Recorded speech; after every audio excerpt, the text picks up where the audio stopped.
Iran যুক্তরাষ্ট্রের সংঘাত কি অবশেষে থামতে যাচ্ছে?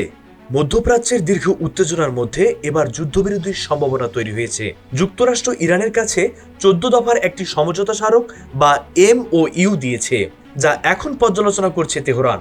মার্কিন প্রেসিডেন্ট ডোনাল্ড ট্রাম্প বলেছেন, সব ঠিক থাকলে এক সপ্তাহের মধ্যেই চূড়ান্ত চুক্তি হতে পারে। তবে একই সঙ্গে তিনি হুঁশিয়ারিও দিয়েছেন, চুক্তি না হলে ইরানের বিরুদ্ধে আরও ভয়াবহ বোমাবর্ষণ চালানো হবে।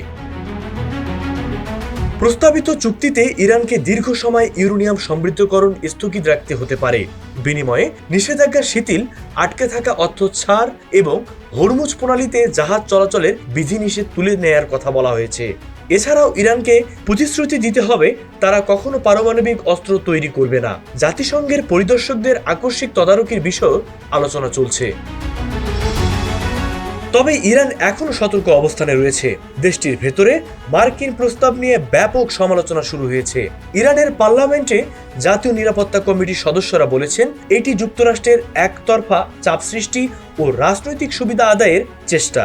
তাদের অভিযোগ, রণক্ষেত্রে যা অর্জন করা যায়নি তা এখন আলোচনার টেবিলে আদায় করতে চাইছে ওয়াশিংটন।